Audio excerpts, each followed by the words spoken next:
और अब बात असम की कर लेते हैं, जहां बाढ़ से हालत बद से बदतर होती जा रही है। पिछले 24 घंटे में 4 लोगों की मौत हो गई है, जिससे आंकड़ा बढ़कर 119 हो गया है।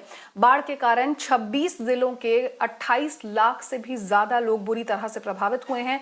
हम आपको बता दें कि 50,000 से ज्यादा लोग राहत शिविरों में रहने को मजबूर हैं और सीमित संसाधन होने के कारण स्थानीय लोगों को जिंदा रहने के लिए भारी संघर्ष करना पड़ रहा है।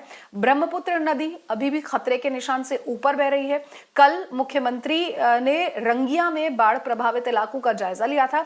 हम आपको यह भी बता दें कि केंद्र सरकार ने अब तक असम को 346 करोड़ रुपए की राहत राशि देने की भी बात कही है। आज का दिन में वो 3 दफे बाढ़ आ गया। बाढ़ तो ज्यादा हुआ, मगर जो वाइल्ड लाइफ का जो कैजुअलिटी होना चाहिए था 19 का हिसाब से, इतना तक हुआ नहीं, क्योंकि इस बार का जो डेथ है वो 116 है। लास्ट ईयर इसमें हुआ था 263। बाढ़ भी कमती हुआ।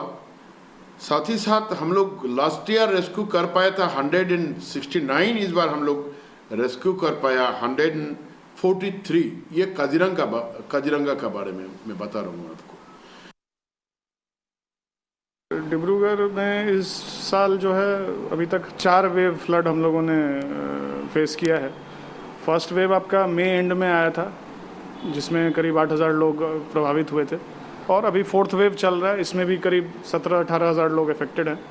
और सारी सुविधाएं शुरू से ही रिलीफ कैंप्स बनाए गए थे, और बाकी जो सुविधाएं मुहैया करानी होती हैं वो सारी दी गई थी। और रिलीफ कैंप्स में भी काफ़ी लोग medical checkup, corona point of view में सोशल डिस्टेंसिंग, मास्क वेयरिंग, खाने पीने का, बच्चों के क्लासेस का, आंगनवाड़ी सेंटर्स का, हर चीज़ का व्यवस्था किया गया था। देखिए, असम के कई इलाके ऐसे हैं जो पानी में पूरी तरह से जलमग्न हैं। लोगों के जहां घर बह गए हैं इस बाढ़ में, वो मजबूर हैं अब फिलहाल टेम्पररी ये जो कैंप्स बनाए गए हैं इनमें रहने के लिए। हालांकि इनका कहना है कि जिस तरह की मदद सरकार से मिलनी चाहिए वैसी नहीं मिल रही है, केवल मामूली मदद मिल रही है। मेरे सहयोगी अरिंदम की आप ये ग्राउंड रिपोर्ट देखिए। Right now I am going to show you the story of the plight of the flood affected people who are taking shelter on various river embankments. We are right now at Hajo, and this is the embankment of river Lokhetora.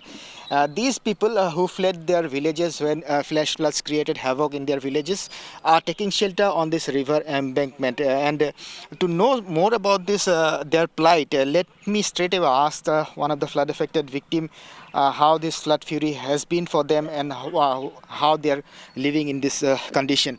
अब बताएं तो किस तरह से आप लोग यहाँ पे गुजारा कर रहे हैं? जी हाँ, गुजारा तो बहुत तकलीफ से कर रहे हो हम लोग।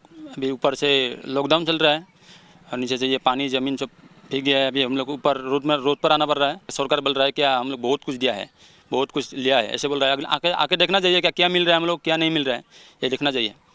So there you have heard from one of the flood victim. He is alleging that nobody from the administration have turned up to take stock of their situation or provide any sort of help or relief material. They are just provided with some meager amount of relief material among the various villages. And let me show you the condition that these people are right now forced to live in. This is the temporary shed that they have set up by themselves when flash floods created havoc in their villages. And as you can see, they are right now coexisting along with their cattle and poultry in these sheds that they have set up by themselves. So these people don't know when they will be able to go back to their villages, because though the flood waters have receded, that is not helping much, because there is deep siltation in their villages. That the houses are destroyed, the agricultural fields, there is deep siltation, and almost everything they have lost. So to start life again for normalcy would be a very difficult task for them.